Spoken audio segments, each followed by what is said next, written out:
Hey everyone, this is John. This is Hector. And we are continuing Season 2 with a discussion of the Watchmen Chapter 4.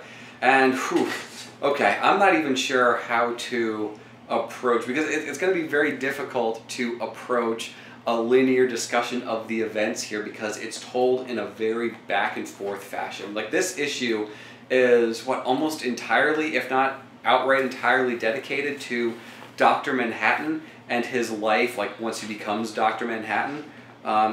It's all on Mars, and it's all told through flashbacks as we perceive them, but we learn as it goes on that he is experiencing everything at the same time. Like, to him, like, there's not past. There's no concept of time. Right. Yeah. He is able to move within it or experience all of it the way that we just experience 3 dimensions as we move through space. So, a lot of the triggering of this trip through his mind was triggered in the previous issue when we find out that Jamie, I think her last name is Slater. Is it Jamie Slater? Has cancer, and he is, from our perspective, reminiscing about the character and doing it all on Mars. And we start to learn about his life, and it starts with his early life. His father was a watchmaker. He really liked making watches as well, but then his father decides that there's no real future in watchmaking, so he pushes them in a different direction for a career, which, you know, is interesting to think about. Like, what if his dad didn't push him toward being a physicist? He doesn't become Dr. Manhattan. Well, and history would have gone the way it was supposed to. Mm-hmm. Yeah, you know, because he's, like we've talked about it, he's a deterrent that shifted. Yeah. He's the butterfly in the butterfly effect. Indeed. So we find out that his dad pushes him into the world of physics because of the nuclear bomb that was dropped during World War II on Japan. And basically says, a skill like this is not going to be useful anymore. You need to look at this. Right. Right, so he joins up with this program, and I'm not even sure what they are experimenting with, but they have like all these fancy machineries and a disintegrating machine, apparently. Science. Yeah, they're sciencing real hard over there. But this is where he meets Jamie. She's also part of the program, and he reminisces about their early relationship, about her buying him a drink and going to a carnival. And there is a lot of jumping back and forth from our perspective that happens, and it is really great about shifting. It shifts the reader's perspective to give you a really clear idea of how Dr. Manhattan perceives time, and this is also something that I think was achieved really well in the film. But this is his origin, because this is where he gets stuck in the machine and fried in this really graphic panel. Oh yeah. It's one of those things where it's just he's going back, like with this whole going back and forth, this graphic panel and everything else that comes after it. It's each story that he's kind of telling is coming back to him at the same time. Yeah. So we start out with his father throwing the gears for the watch out, and then as that's happening, he's telling you they've taken this picture, or they've held their hands, and it constantly goes back to that. Mm-hmm. And once again, time, the watch, is what gets him trapped into this disintegrating machine. Yeah. And you know, because he went to go fix her watch, but he left it in his coat in the disintegrating machine, because that's where you leave your coat. And they locked the door, but it's a new safety mechanism. You get him being taken apart to atoms, and then through this next sequence, there's this really interesting set of panels where you can see like him rebuilding himself, as you find out that he's doing, and juxtaposed with him building a watch, and until he finally reappears as his naked blue self in the middle of the cafeteria. Everyone's trying to have lunch, and then all of a sudden he gets recognized by Jamie. And maybe it's just kind of one of those things that, you know, was thought while writing this, is one of the hardest professions out there is watch building, because it's so intricate that everything has to fit just right. And if you think about it, that's kind of him. Yeah. Everything has a place. There is a reason and a purpose for every single atom and every single thing. And that's just like a watch. Yeah. Yeah, and as he built watches in his youth, he then rebuilt himself. Yes. And we're going in and he's remembering, Christmas. He's remembering his first introduction to the world as Dr. Manhattan. And I think the panels of him having Christmas with Janie is important because you can see that he wasn't totally shut off from the world from the beginning. He starts out still giving a damn about the planet and the people who live on it, mm-hmm. but you also get, like at the bottom panel on that page, him telling Janie that he's always going to want her, but he's experiencing time differently, so he knows that it's not true. Yes. But he's saying something to spare her feelings at the time. Oh, actually, it's probably the next page. After he kind of like gets this like new costume and the government's fully clothed. Fully clothed. Yeah. Even gives him a helmet. But which he rejects. Yeah, he that's where he kind of like burns the atom for hydrogen. Yeah. The most common atom in the universe. Exactly. I was actually more like interested in the televised version of what's going on and the propaganda of him, like exploiting him. Hey, look at this, look at that, and then interviewing former crime busters and like who they use, Captain Metropolis and Silk Spectre. Oh yeah, former Minutemen. Yeah. Crime busters. Do you think just as a side note here, do you think there's any sort of parallel to be drawn between him and maybe a Captain America as like a wartime propaganda or wartime? Yes and no. The character that this one was being drawn for was Captain Atom.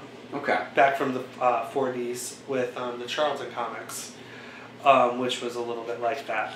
But yeah, it was kind of, and it wasn't more of a Captain America figure, as in, Captain America was there to inspire patriotism and hope. He was there to say, hey, Russians, look what we got. Sure. Yeah. This person is a weapon. Yeah, don't mess with us. Yeah. And I feel like that's what this whole thing was about.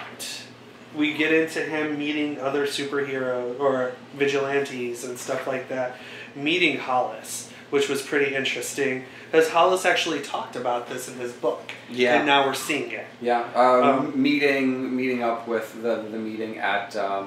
with the Benefit. Yeah, and then at the other meeting with the crime busters, at that first meeting that followed. And that's where he has a affair with a minor. Yes. She's 17, she's much younger than him. Of course, I guess at this point he might be ageless, but still, maybe in poor taste there, Johnny. Yeah. But and Janie accuses him of like having these sort of wandering eyes, which he outright denies, and then just goes ahead and does it.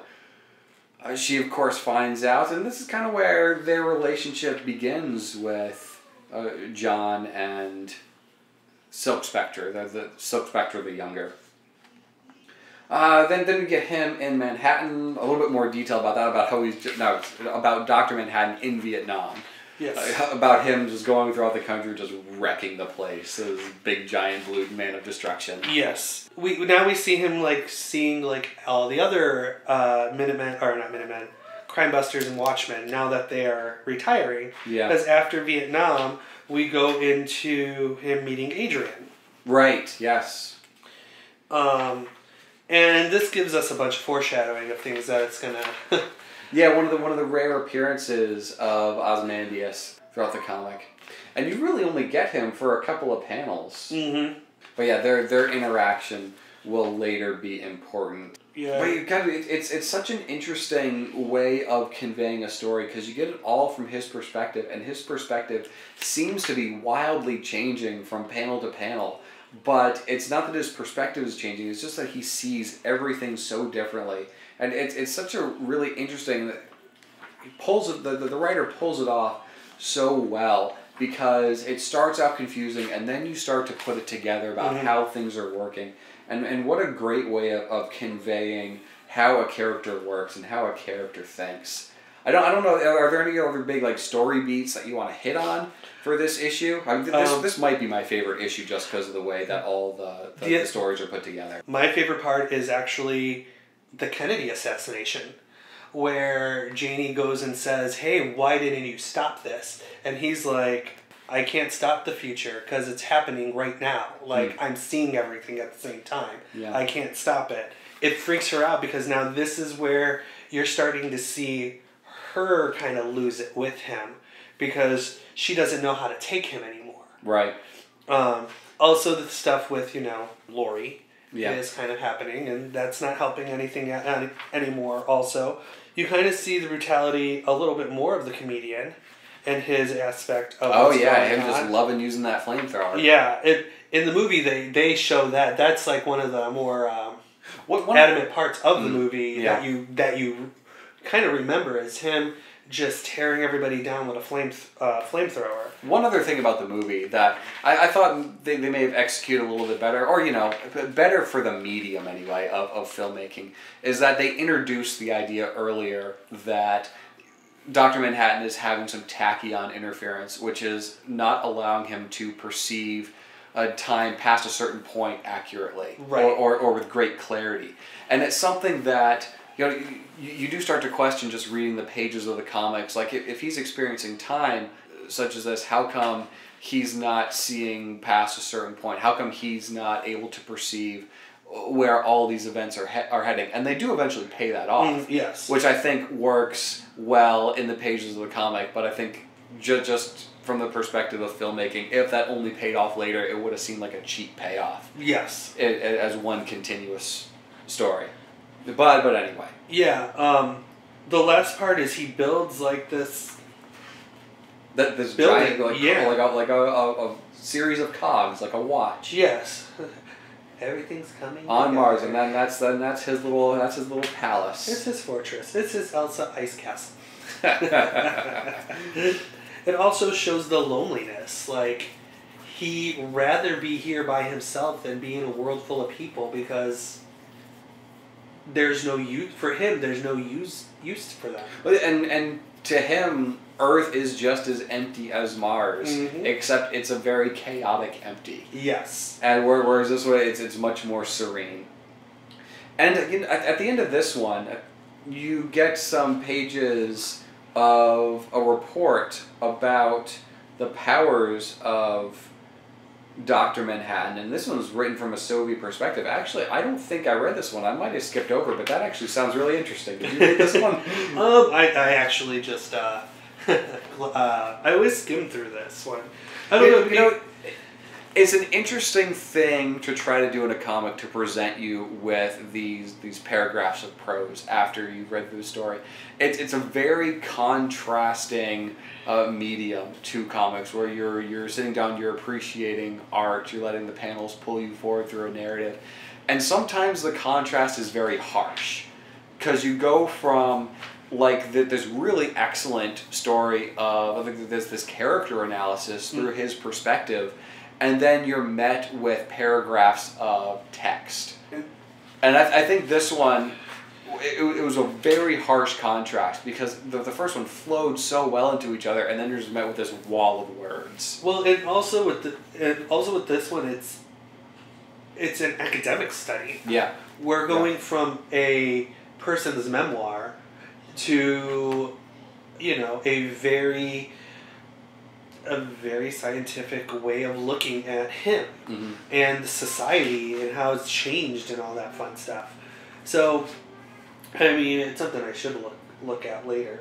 But, I think the most interesting thing to me about it is that it's written from the perspective of a Soviet, or at least it has the hammer and sickle, so I assume. Milton Glass doesn't sound much like a Soviet name, but anyway, neither here nor there. Like this issue in general, just so good. I love this sort of like time travel-y sort of storytelling. It's one of my favorite sort of elements or gimmicks you can involve in telling a story, is to have that constant shifting perspective. Right.